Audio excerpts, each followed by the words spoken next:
Hi everyone, ఈరోజు మనము ఆలుగడ్డ టమాటా కర్రీ ఈ వీడియోలో చూపించినట్టు సేమ్గా ఇలానే చేయండి, చాలా బాగుంటుంది. నేను 3 ఆలుగడ్డలు తీసుకున్నాను, పెద్ద సైజ్ అన్ని. చూడండి, ఈ సేమ్ ఈక్వల్గా కట్ చేసుకొని పెట్టుకోండి. వాటర్లో ఒకసారి వాష్ చేసుకోండి. ఇంకా మనకు కావాల్సిన ఆనియన్స్, కరివేపాకు, 2 పచ్చిమిరపకాయలు పొడుగు కట్ చేసుకోండి. 2 టమాటాలు తీసుకొని సన్నగా కట్ చేసుకొని పెట్టుకోండి. ఇంకా మనం స్టవ్ ఆన్ చేసుకొని ప్యాన్ పెట్టుకొని ఇంకా 2 to 3 టేబుల్ స్పూన్స్ ఆయిల్ వేసుకోండి.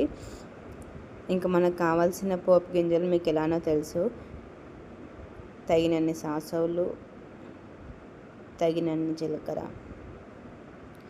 ఇవి బాగా వేగాక మనం ఏవైతే ఆనియన్స్, కరివేపాకు, పచ్చిమిరపకాయలు కట్ చేసుకుని రెడీగా పెట్టుకున్నామో ఇవి వేగాక అవి వేయండి. చూడండి, నేను వేస్తున్నాను. ఇంకా నేను ఎలా అయితే చేస్తాను మీరు అలానే చేయండి. ఇవి బాగా వేగాక మనం ఏవైతే చిటికెడంతా పసుపు వేయండి.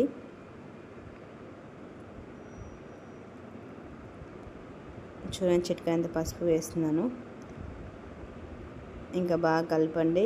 ఇంకా మనము అల్లం పేస్ట్ నేనైతే ఇంట్లో చేసుకున్న పేస్టే వేస్తున్నాను, ప్యాకెట్లోది అయితే బాగుండదు. చూడండి, ఇవి ఆల్మోస్ట్ వేగిపోయాయి. ఇంకా తగినంత అల్లం పేస్ట్ వేసుకోండి.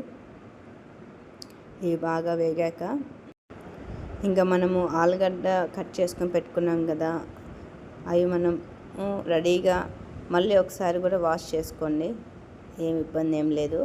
ఇంక ఇవన్నీ బాగా వేగాక చూడండి, నేను ఆలుగడ్డ వేస్తున్నాను. బాగా కలపండి. ఈ కర్రీ మటుకు చాలా బాగుంటుంది, పూరీలోకి కానీ, చపాతీలోకి కానీ, అన్నంలోకి కానీ సింపుల్గా చేసుకోవచ్చు. టేస్ట్ కూడా చాలా బాగుంటుంది. ఇంకా చూడండి, ఒక 10 to 15 మినిట్స్ మూత పెట్టేసేయండి. ఇంకా మూత తీసి చూడండి, ఒక 10 to 15 మినిట్స్ వేగిపోయినాయి కదా. కొంచెం ఆయిల్ ఎక్కువ వేస్తే త్వరగా వేగిపోతాయి. ఇంకా మనం ఏవైతే టమాటాలు 2 కట్ చేసుకొని పెట్టుకున్నామో సన్నగా కట్ చేసుకొని తొందరగా వేగిపోతాయి. ఇంకా టమాటా వేస్తున్నాను. ఇంకా మనము కావాలంటే చిటికెడంత ఉప్పు కూడా వేసుకోండి, త్వరగా ఉడికిపోతాయి. చూడండి, ఇంకా నేను ఉప్పు వేయకుండానే వేగిపోయాయి. ఇంకా ఉప్పు వేస్తే ఇంకా టమాటా అనేది మెత్తగా అయిపోతుంది. ఇంకా మనకు కావాల్సిన మసాలా ఇప్పుడు నేను చెప్తాను, ఆ విధంగానే మీరు వేసుకోండి. 1/2 టేబుల్ స్పూన్ కారము, ఎందుకంటే ముందు పచ్చిమిరపకాయలు వేసాం కాబట్టి కొంచెం తక్కువ వేస్తున్నాను. తగినంత ఉప్పు, మీకు సరిపోయేంత. ధనియాల పొడి 1 టేబుల్ స్పూన్, లేదంటే 1.5 టేబుల్ స్పూన్ వేసుకోండి. ఇంకా ఇవన్నీ బాగా మిక్స్ అయ్యండి.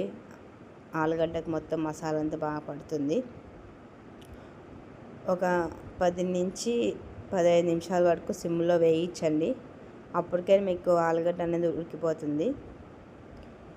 చూడండి, ఇంకా మూత తీసి చూస్తే కింద టమాటా సూప్ అనేది వచ్చేసింది కొంచెము. ఇంకా మనం ఇవి బాగా వేగిపోయాయి కదా, ఇంకా మనకి కొంచెం పులుసు కావాలంటే కొన్ని వాటర్ వేయండి. 1 గ్లాస్ వాటర్ వేయండి. చాలామంది చింతపండు పులుపు కూడా వేస్తారు, అది వేస్తే టేస్ట్ వేరేగా ఉంటుంది. ఆ వీడియో నేను ఇంకోసారి చూపిస్తాను నెక్స్ట్ వీడియోలో. ఇలా చేసి చూడండి, అలా కూడా చేసి చూడండి, ఏది బాగుంటుందో అది మీకు చెప్పండి.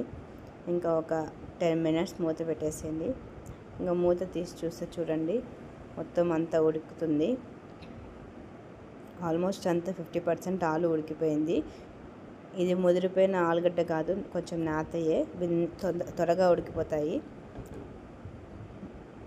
ఇంకా చూడండి, ఇంకా 5 మినిట్స్ మూత పెట్టి తీసేసాను. ఇంకా ఆల్మోస్ట్ అంతా ఉడికిపోయింది. చూడండి, ఈ విధంగా చేసుకోండి, అన్నంలోకి చాలా బాగుంటుంది. చూడండి, అలా అంటే ఉడికిపోయింది. నేత ఆలుగడ్డలు ఇవి. ఇంకా ఉడికిపోయింది కాబట్టి తగినంత కొత్తిమీర వేసుకోండి. ఇంకా మీకు ఉప్పు, కారం అన్నీ సరిపోయేలాగా చూసుకోండి. చూడండి, కర్రీ అనేది రెడీ అయిపోయింది. ఇంకా మీరు సర్వింగ్ బౌల్లోకి తీసుకొని అన్నంలో కానీ పూరీలో, ఇది స్పెషల్గా పూరీకి అయితే చాలా బాగుంటుంది. మీరు పూరీ చేసుకున్నప్పుడు ఇలా చేసుకొని చూడండి, చాలా బాగుంటుంది. సింపుల్ అసలు. ఇంట్లో ఎక్కువ మసాలా పట్టదు, ఏం లేదు, కానీ టేస్ట్ చాలా బాగుంటుంది. మా ఛానల్ లైక్ చేయండి, సబ్స్క్రైబ్ చేయండి, షేర్ చేయండి. మేము వీడియోస్ పెడుతూ ఉంటాము, చూస్తూ ఉండండి, షేర్ చేస్తూ ఉండండి.